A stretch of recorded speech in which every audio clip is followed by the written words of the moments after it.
Hey everybody, it's Benji. Today I have something a little bit different. It is my plan, for the most part, to make videos more or less along the lines of the first one that I did about adaptability, where it's a relatively focused dive into one topic that might branch out quite a bit, but it's basically just me talking. Today I have a discussion, an interview I did with a very good friend of mine named Max, who is a competitive pinball player, and that might seem really irrelevant, but we found it to be a real point of connective tissue and far more similar than different. So stick around, and I hope you might see why. What's up, bud? Not much. How you doing? I'm really good. We just played a little Zelda. Yeah. We're hanging out. It's a beautiful day in College Park, Maryland. Yep. We're in the backyard. On this channel, I really want to talk about what game theory as a whole means to anybody emotionally that has spent a lot of time with it. And Max is a really accomplished and dedicated pinball player, and we've sort of bonded over the differences and similarities between that and Smash, what it means to our lives, and we share a bunch of other stuff as well. But we can just get into that. So, Max, Yeah. in Smash we have, or in lots of games we have tags. Yeah. What's your tag in pinball? So currently my tag in pinball is XVX. I mean, I'm sure like most people are familiar. You know, the way like stand-up arcade games and pinball games work is you put in when you get a high score, you put it in by your initials. You know, my initials are MJF, and they could also just be MAX, but I chose XVX instead. And so my Nintendo username is merchxvx. And if I ever do end up making a Discord or doing some kind of like MMO game, it would also be merchxvx. Where does that come from? The merch. So merch was, I was doing merch for the band. I was doing merch on tour for the band that Ben was in, or Benji was in for about a month and a half at the end of last year. And I'm also vegan straight edge, which is the XVX thing. And yeah, it just felt right. I mean, yeah, that's when I started playing video games seriously, was on that tour. And so I was doing merch, I was vegan and straight edge, and Merching while vegan. Exactly. So that was just the first thing that came to mind, and it made sense the most to identify me within the Nintendo world. So you showed up to this tour. This was like a 7-week U.S. tour, living on a bus together. He showed up with 2 DS Lites. Yeah, I did. Mine and my sister's, which we had, you know, since whenever the DS Lite came out, I assume. So I brought the 2 DS's on tour because I forgot that like Ben and other people in the band were like actually serious about video games and were gonna bring like their PS5 or whatever. And I was like, oh, like I'll bring 2 DS's so we can like play DS download play on Mario Kart. And we did. And we did. Like I had just sort of learned that like other games existed on the DS, and like and I just really had never known, because like all I had ever played was Mario Kart, and you know, all my sister ever played on hers was like Deal or No Deal and like Per Pets and stuff. And so I got like Final Fantasy 12 Revenant Wings because it sounded cool, and I got Mario versus Donkey Kong in Miniland Mayhem, which I just finished actually. And I was like stoked. I was like ready to throw down on my DS, and that's where I was at really when I like started living with Ben for 6 weeks on the road. And we ended up playing a ton of Mario Kart 8 as well. That was a main point of that was late night huge for me. bonding. Yeah. Very different game from the DS. Yeah. Yeah. Mario Kart has its whole has like a whole other like mental game to it that frankly at this point is not like super important to me necessarily. But yeah, super amazing game. I think Highly accessible. Yeah, highly accessible, but also really deep. it's like that Nintendo thing that you always talk about. It's like where you can really make the game as deep as you want it to be, but it can be fulfilling at really any level. And so I still find Mario Kart 8 to be like super hard and extremely like frustrating, both online and also just like not online. But yeah, amazing game. Really got me obsessed with like the Switch essentially. Then what happened is we introduced each other to like our true games of choice, which for me was Smash, Mm-hmm. and for you was Pinball. Right. And I'm not sure how you felt getting deeper into the world of video games for the first time, but Pinball was something I was totally unfamiliar with the strategy. I think I probably share the view with a lot of people, and I'm sure you've encountered this a lot, where people like it's just hitting flippers, Yeah. like no concept of how modes work or how to score points or the strategy. Mm-hmm. So you really introduced me to the love of pinball and to the Yeah. technique, and luckily, on the road, it's a great excuse for something to do. Mm-hmm. You know, to if you're going out to a bar or whatever, find a place that has pinball. Right. And we had off days, like we said, we were on the road for a long time, so we had off days where each of us were able to find tournaments in like Mm-hmm. Kansas City or LA or wherever we were, or go to a casino. I did like a really small weekly in Louisville. That was really great. And they had some great games that we got to play. And then I joined Benji at a weekly, I guess, at Psycho Turtle in LA. Do you remember the name? Yeah. I did not remember the name of Psycho Um, Turtle. I still have their loyalty card though. Yeah, Psycho Turtle. That was Shout really out to nice Psycho spot. Turtle. Yeah, shout out to Psycho Turtle. Some really cool players. Benji lost to Wii Fit and Duck Hunt, I think, and also Bowser. I beat the Duck Hunt Oh, no, you barely. beat the Duck Hunt. The Bowser, I think I 3-stocked him game 1, and then I didn't take another stock for the rest of the set. Yeah, crazy. Great adaptation by him. Yeah, huge respect to that guy. I learned so much about Smash from Benji. I had played it like literally once in my life, probably like Brawl or whatever was on the Wii at some friend's house, and I'd never really touched it or thought about it since. Yeah. But you took to it really quickly, and I felt like I also became really quickly invested in the deeper strategy to pinball. So for people Okay. that might not be familiar with the structure of pinball, can you like say a little bit about how modes work, Totally. how you score points, Okay. and how tournaments work as well?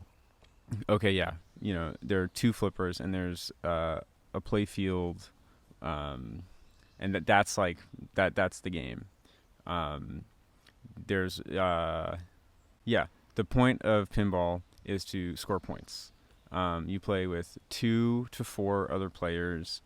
Typically, you each get 3 turns called balls, and you play one. Like you take turns. So player 1, ball 1, then player 2, ball 1, then player 1, ball 2, so on and so forth. Okay, and that's the structure. You get 3 turns, 3 chances to build a cumulative score that's greater than your opponent's, and then you win. But essentially, how it works is there are shots and targets and like holes, and like various things you can shoot the ball into on the playfield, like various things you can interact with in the game, basically. And Ramps and bumpers and bumpers, all these kinds flippers. of things. And depending on the rules of the game, which are designed by someone and are essentially totally arbitrary and unique to every single game, right? But there are tropes. Yeah, they're absolutely tropes. I mean, think about it. Like each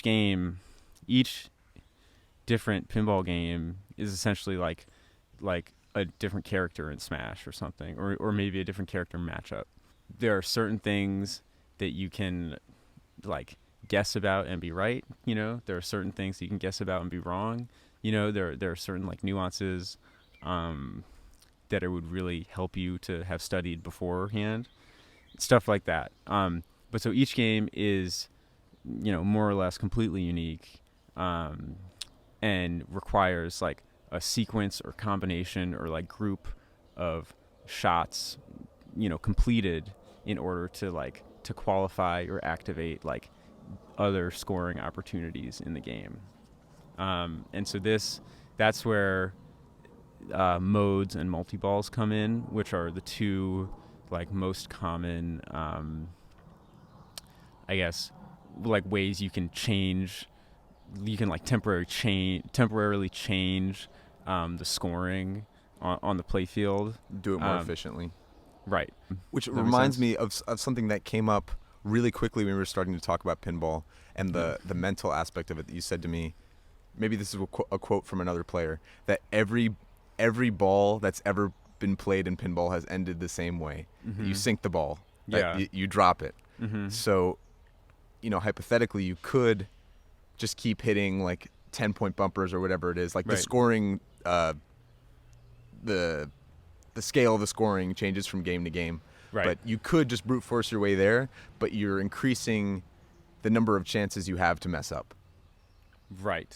Intentionality, like having a very clear plan, but also knowing the specific rules and code of a game well enough to be able to like change your plan on the fly. Like that's the real like mental strategic part of pinball that you see top players just having like mastered for dozens, if not like hundreds of different games. But back to what you said, yeah, the only guarantee for any ball in pinball is that you're going to drain it. And of course, like similarly in Smash, there's only one way a game can end. Somebody loses their third stock, or however many it is, before the other person does. Yeah. And to that end as well, depending on your level of game knowledge, when you step up to a pinball machine, you have to sort of work with what you got. Mm-hmm. And in Smash, when you roll up to a tournament, it's really difficult to figure out a strategy or a game on the fly. And I think there's always going to be some level of that. You kind of have to use what you have. So even if there's a potential strategy with a higher ceiling, right, when it comes down to it, you need to win with what you have prepared. If right. you only know one sort of mid-level strategy for a machine, right, you got to work with it. Right. So right, exactly. I think this is really the meat of what I want to talk about. Okay, like yes, they're like all I need to like start this mode. All I need to like really push myself into the progression of this game is maybe like 3 specific shots. However, it takes a lot less like mental brain power, and can really get you a lot more into just like physical flow and comfort with the game by just shooting, like making shots, getting comfortable with like the flow of the game, and not worrying so much about like having a specific strategy and trying to like stick to it and forcing yourself to maybe like overthink and stuff like that. So that kind of like spray and pray strategy, I guess, more or less, is how pinball might be considered like mash heavy, as in just mashing like different shots and just like trusting your ability to, work with what happens. Yeah, to work with what happens. When you're playing a game that relies on or is built around different rule sets, mm-hmm. and you might pull up to a pinball tournament, and you don't know the games they have there. You might be familiar with some of the tropes or some of the general design philosophies, but you might not know the ins and outs of the game when you step up to play. Mm-hmm. What is the fundamental skill or set of skills that you think creates a consistent player? There are physical skills, hand-eye coordination, just like raw reaction time, like short-term memory, remembering exactly where on the flipper certain shots are, so that like if you release a ball at a certain point on the flipper, it'll hit that shot, so like aiming. Those are like physical skills that you have to have, that like every good player has. And you think period. those are kind of grinded out, or it's Those, an you know, innate thing? Both. just like any sport, some people are just gonna have better reaction time than others. Like, like I guess like on a raw talent level. But of course, just like any sport, those are also things that you can train and grind out and learn. There's also like preparation, which is huge. Basically, just like in chess, like you can, before you go to a tournament, you can know what games are at that location, and you can make sure that you know the rules to each of those games, and you come prepared with like a strategy to play all of them. That is preparation that you really can and have to do to be a successful pinball player, right? There is also, like, if you have two copies of Iron Maiden, for example, one game might have a play field that's more worn down than the others. One game might have like flippers that are weaker than the other game. Um, Stuff like that, like actual physical wear on the game and physical mechanics, means that two copies of Iron Maiden are not going to play exactly the same. Part of being a really solid pinball player is being able to go to a new location and step up to a completely new game and read like how it's going to play and immediately get a feel for how that specific like game physically feels. Experience is extremely valuable, Mm-hmm. and just having seen a million different ways that things can go means that you'll learn quickly. Right. But also, being clouded by your experiences can make it so that you're stubborn Right. and don't react quickly. Exactly. And I feel like, I mean, that could probably, you roll up to a game, especially one that you might feel like you know really well. Like, experience can be a burden. If you feel Right. like you expect something to go a certain way and it doesn't, it can be tilting. And you can have a strategy for a certain game, roll up to it, and a certain trigger doesn't work. Yeah. And you don't have access to that strategy, but it's Right. technically fair because everybody is playing on the same machine, Right. but your experience might mean less. So I would think you need to rely on a wider breadth of skills. Yeah. Being able to like read a machine on the fly essentially is huge. Very similar to like playing a new player with a character that you feel like, who plays a character that you feel really comfortable in that matchup with. It's like, well, that player is still going to play that character differently than you've ever played it before, and it's like, And you might pay for your hubris. right, just having the skill to simply react and properly control the ball in the moment in ways that maybe you weren't anticipating. Like, that is like raw physical pinball skill that's also informed by your mental control and like your mental physique, I guess. So then how would you describe yourself as a player? What kind of things do you tend to lean on? What do you struggle with? How do you compare that to the other kinds of players you see around you? To me, the priorities are, while I'm like sitting in a fucking bar or like an arcade or something and like, playing a game, my priorities are like comfort, relaxation, and theoretically those lead to like focus and self-confidence and trust. Like, those are my like highest priorities. Other people may not say that, and that's something that really fascinates me and puzzles me a lot of the time.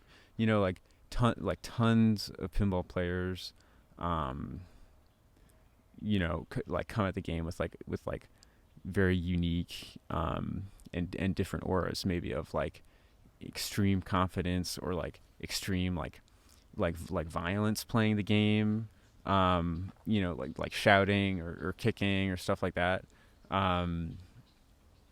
So obviously there's no one size fits all like solution for like what exact mental condition like leads to winning for every single player. I feel like that has a lot to do with your outlets too.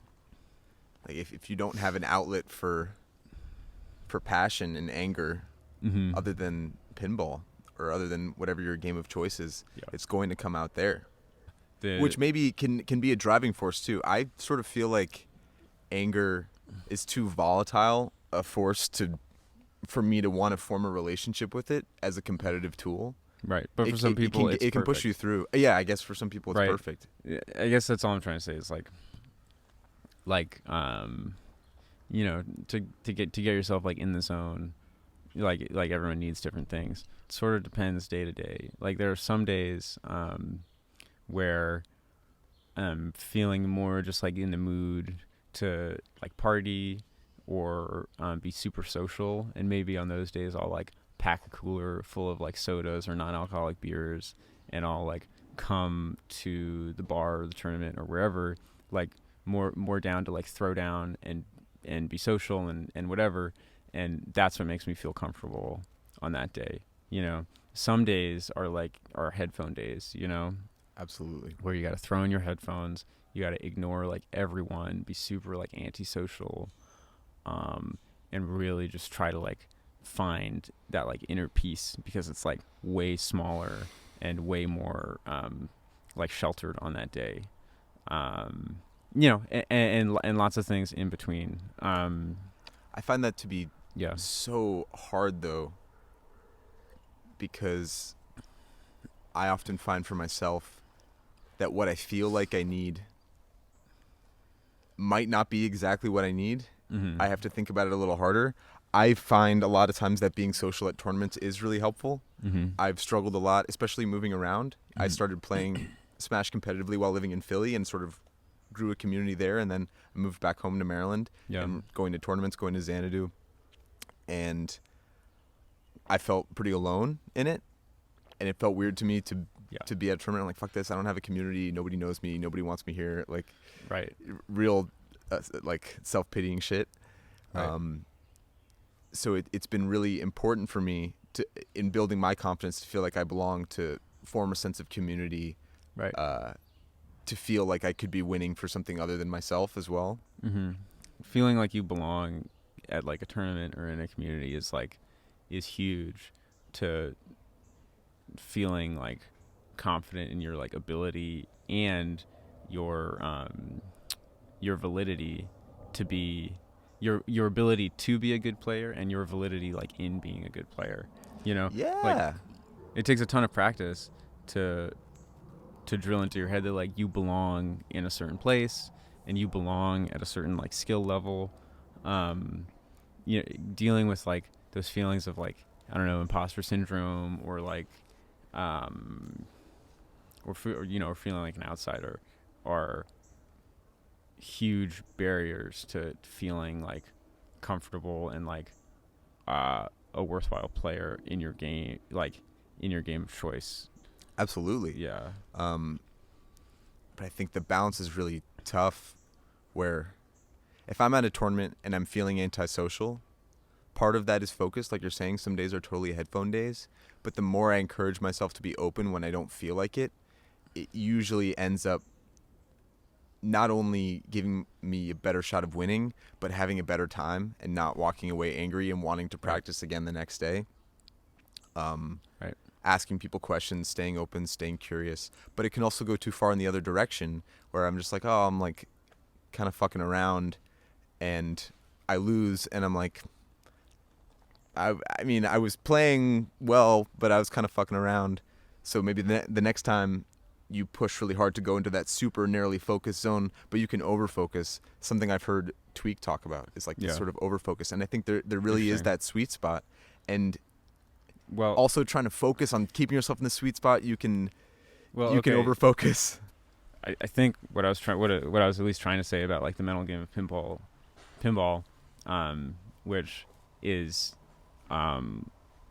be like being in the zone, like having that perfect balance of intuition and subconscious movement, having the perfect balance of active and passive, essentially. Of I love that way of putting it. that balance to me really hinges on the idea of like trusting yourself to like your subconscious self, and in trusting your subconscious self, that's how you improve your like refresh rate, for example. That's how you become better at adapting on the fly. I think it's more fun as well. Yeah, it's also more fun. Essentially, the crux of the mental game to me is like, how do you get yourself trusting? How do you get yourself to trust your subconscious self as much as possible, while also remembering that winning and competing is hard and exhausting, and like if it's not exhausting, you're not really doing it right. You know, like you can't win and like you can't win without trying. Like you have to try.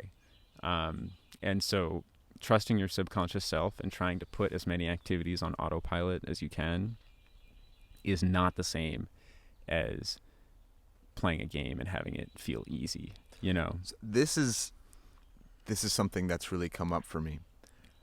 I feel like in the past I've spent a lot of time in practice trying to make it exactly what you're saying it isn't.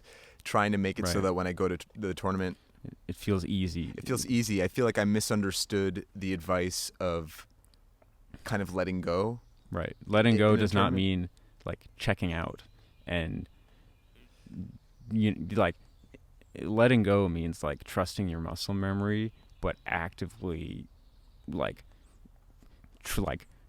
like actively trying to whatever like download your opponent, and Knowing that your muscle memory will be able to do something with that. yeah, when I play well at pinball, I go home and I'm like fucking exhausted because it's like essentially like like holding like keeping your mental game under control is like essentially like fucking like holding your brain, like holding your mind and your heart to the coals, you know, and being like and feeling the pressure and like feeling the stress, and resisting it, and like using all your energy to stay focused and to stay confident, like those things like that.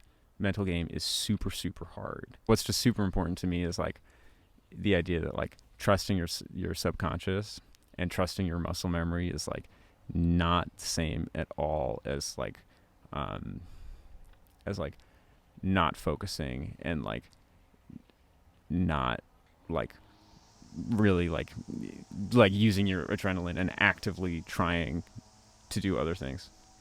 There were times in the past when I had been burned by using all that effort and not feeling like I was getting reward for it, so I wanted to make it easy on myself to avoid the pain of disappointment. Yeah, right, exactly. I mean, I But it think just comes from preparation, I think, and I guess that's sort of what I meant to by you really just have to hold the L sometimes. right. I mean, that's really. I mean, that's one of the things I struggle with the most in games and in life is the fear of trying as hard as you can and as genuinely as you can, and then still failing. Um, you know, the fear of having that happen is what makes me, and maybe you as well, want to like try less hard. But you have to be vulnerable in a certain way. Yeah, yeah, exactly. So you have to um, really learn how it feels and be okay with how it feels to try super hard, give it your all, really just like bare your heart and like lay yourself all out there in front of your opponent.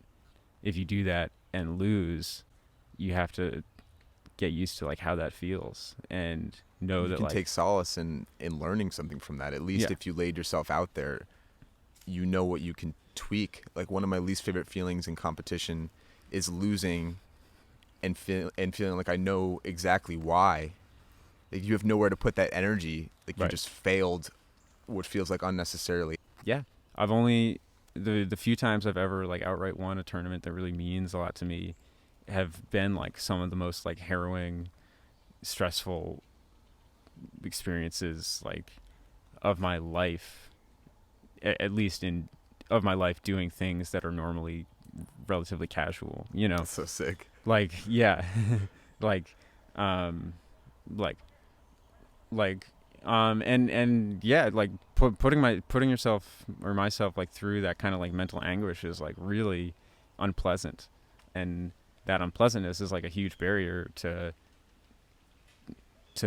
doing that more often. But unfortunately, the goal is to win in competition, and that's just what you have to do to win. At least that's where I'm at right now. But it's so interesting that you talk about discomfort Yeah. and comfort.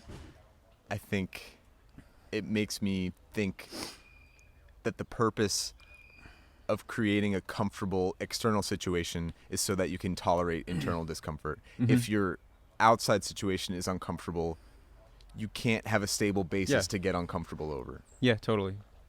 My car was having serious issues, and it was like a huge source of stress in my like regular day-to-day life. And so I wasn't comfortable really. I wasn't comfortable outside of pinball. So there was no way I could have like the mental fortitude to handle the discomfort while playing pinball. Okay, but at the same time, it's so interesting. I think about there were a couple shows, not on the tour we were on together, but when we were in Europe last summer, where the travel was just grueling, and we were all mad at each other, and didn't have enough food. The logistics were terrible. We were at a festival in Spain, like getting up a crazy mountain, and like we couldn't communicate properly with people. It was a whole mess. But we hit the stage and played a great set. Yeah. Because we needed that release. Interesting. And I think that's slightly different because the goal of a show isn't exactly to win. It's more about the vibe. Yeah. But we won, and I do think, depending on your level of preparation, you can use it as an outlet. It's tricky if it's your only outlet. But it can go both ways. It's so hard to pin this stuff down. Right. It is. So my perspective ends up becoming about consistency, where you're always going to have a floor, you're always going to have a ceiling. How much can you raise both? If you're an actor in a play and you have lines that you need to memorize, you need to completely memorize them. You need to know them like front and back, inside and out, right? You can't like kind of memorize them and then let your adrenaline carry you through the performance. You know, it's like you have to have these lines down, pat. You have to know them like the back of your hand. And only then, and that opens the door to like improvisation or trusting your intuition. In Smash, like you have to know exactly what your character can do, and right? Yeah. You have to know the rules perfectly in order to start breaking them. Right?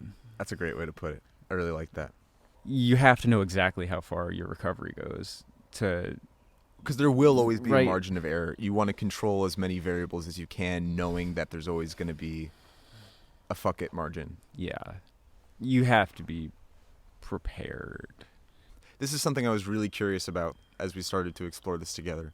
What is it like competing asynchronously Right. versus something so directly interactional? I love this. I think about this a lot. Pinball. So the way I understand Smash is like, It's a conversation. It's conversation, and you are beholden to your opponent. Like if your opponent says something, you got to respond. In pinball, we're taking turns, but we're just at the end of the game, we're just gonna compare our scores. We played independently, and we're just comparing our scores, and whoever got the highest score wins. So in that way, pinball is like technically competitive, but really it's just kind of like a solo test. And there are people that play Smash that way. I've heard people describe their strategy as trying to make it as much of a one-player game as possible, where they limit the number of things that that can surprise them to such a degree that at most levels of play against most opponents that they're gonna run up against, it's like a boss battle where things are anticipated and you can control a lot of variables. Right. But I've also, you told me about an experience recently. Mm-hmm. I mean, you were trying to conserve mental resources, Mm-hmm. and an interactive element ended up costing you the win. If someone yells at me and says that I got enough points to beat them and I can stop playing my ball now, and takes me out Because of the they're game. mad that you're winning and taking your time with it. Yeah, it's like so petty. But the point being is, pinball is a very distracting game in very distracting environments. Maybe same as Smash. Being at a For sure. tournament, very distracting. Being around a ton of other people, very distracting. Yeah, I mean, I have heuristics to convince myself I'm sitting in my bedroom when I'm at a tournament. So the thing about pinball being really a single player game, is that you can take all the time in the world. If you can get the ball under control, and get it trapped on your flipper, you can wait for as long as you want, to gather yourself or to make your plan. This is your game that you set the pace on, because there are many things like goading you to goading you on to go faster. There are all the lights in the game and the sounds, very chaotic. It really taps into that kind of design of the game. Of pretty much every pinball game is built to goad you into playing faster and making more mistakes. Resisting that is like a huge, Dude, same hugely thing important. in Smash. Absolutely same thing. Okay, sure, right. I have a note in my phone with matchups for every character. At least at the place where I'm at right now, I do have game plans in certain matchups that are just like, do not interact at any cost. It's Right. going to suck, but you will win. Right. So it's like having the mental discipline to play, the quote unquote right way, and not succumb to stimuli from the game that's pushing you to play incorrectly, or stimuli from other players, or the bartender or something that's pushing you to fuck up. And that Yeah. seems like one of the most transferable skills as well. Yeah, I mean, it's just focus. It's quieting your mind. It's all in the inner game of tennis. It's all there. I would consider myself to be a little bit klutzy and not always extremely aware of my physical surroundings, or just to be impatient. We were setting up the camera earlier, stuff's falling down because I'm not willing to take things apart and put it to the side to get it done. And when I'm on my game in Smash and I'm being patient, I have a great presence of mind. Yeah. I notice it affects physically how I walk up a set of stairs or move about the house. Yeah, I mean, it is a presence of mind thing. It's knowing that you're going to get what you want if you deny yourself it for a second. If that makes sense. Not getting ahead of yourself and not lagging behind yourself either. It's it doesn't always feel the best, but that's how you win, and that's the point. So do you get that feeling sometimes when you're leaving the spot, that your brain is just is teeming, Yeah. or it's just that it's really spent, that you've thought really hard for a long time? Yeah, I mean that's the goal, is to You're sore. Yeah, is to feel mentally sore. That's also a learned habit of competing. Absolutely. Is making yourself uncomfortable, because that is that's your winning mental state, right? And that becomes fun. Yeah. I think people run into issues when they are rigid about their concept of what they value in the game. Mm-hmm.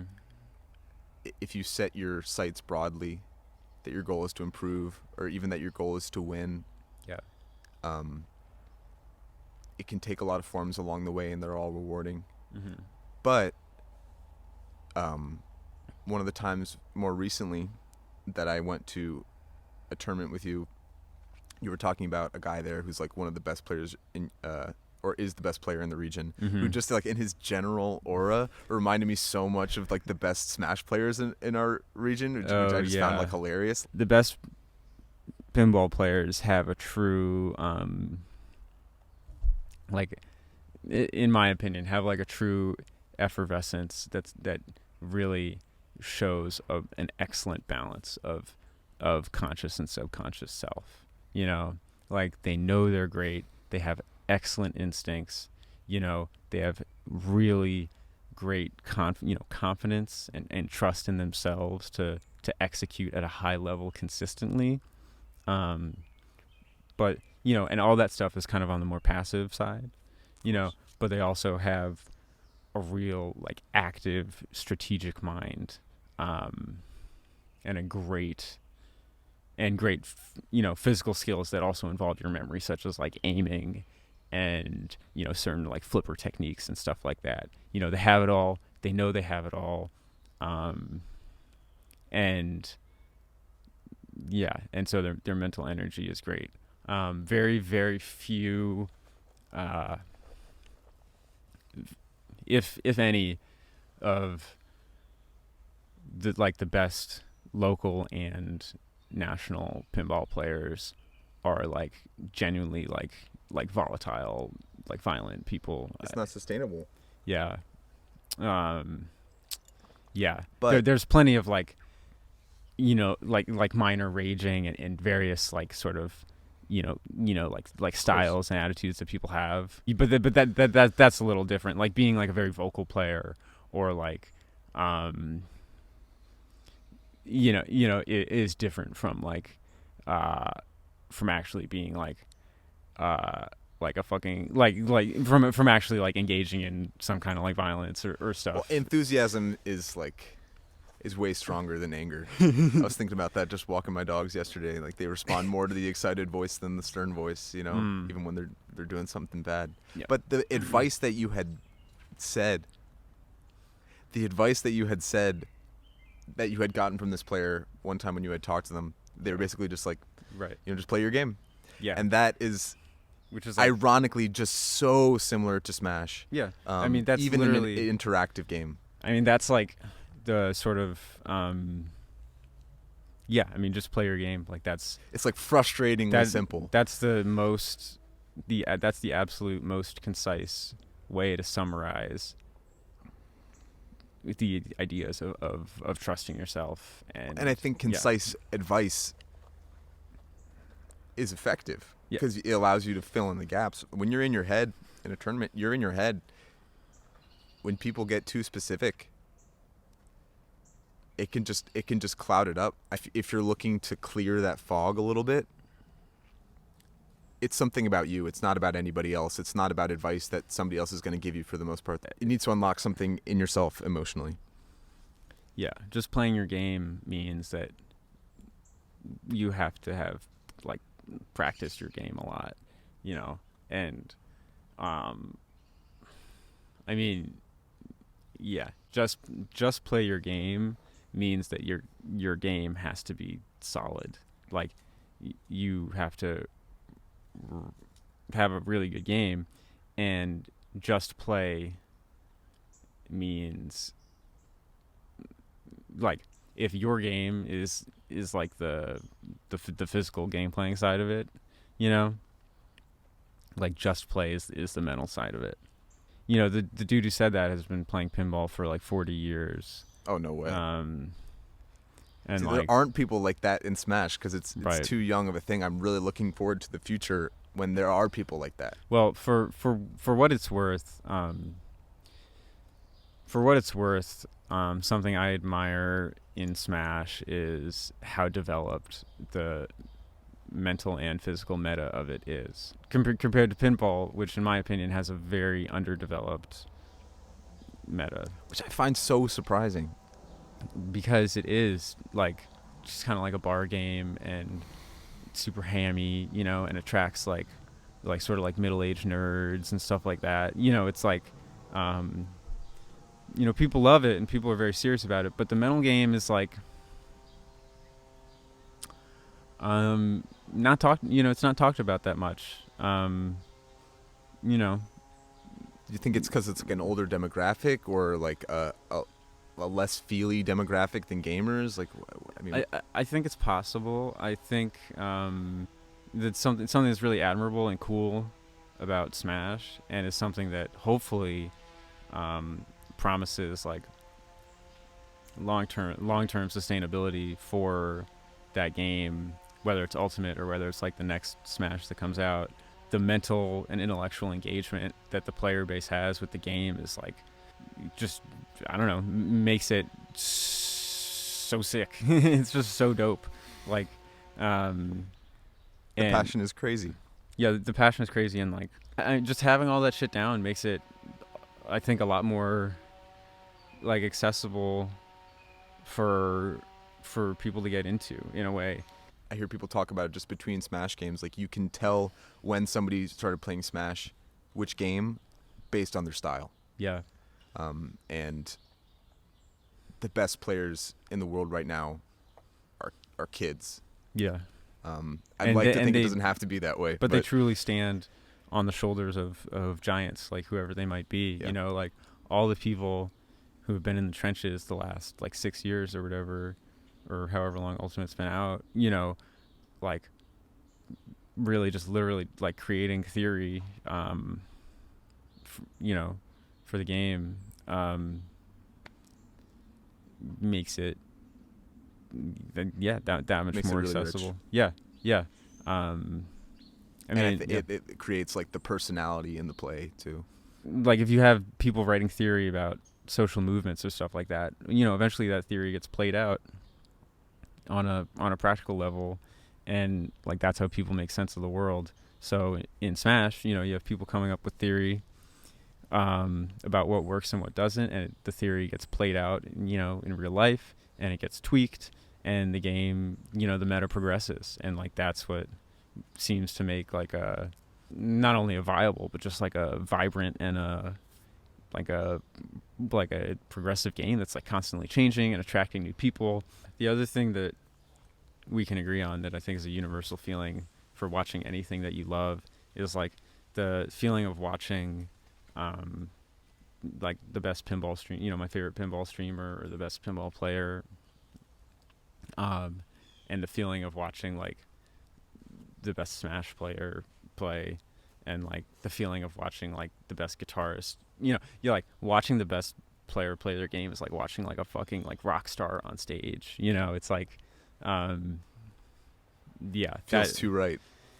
Yeah, I mean, so it's like, even for me watching like I don't know that much about Smash, but like watching like MKLeo or Light play is like mind blowing to me, and it's like so clearly like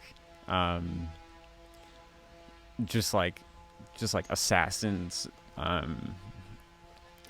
I think it's so cool how much you're able to see in the game, Yeah. and I think that's largely a testament to you, and your vision and like your ability to recognize focus. Yeah. I also think Smash just looks really cool and it's fun to watch. Is it raining? Yeah, it is raining, which is great because I think this is a good time to call it. Yeah, it's getting a little dark and a little cold as well, but thank you so much for talking, bud. Yeah, thank you so much for having me. These are just the Yeah. kind of conversations we have on like a near nightly basis, and that are really important to me and keep me juiced, and I wanted to capture a little bit of that. Yeah. Cool. Thank you, Benji. Later.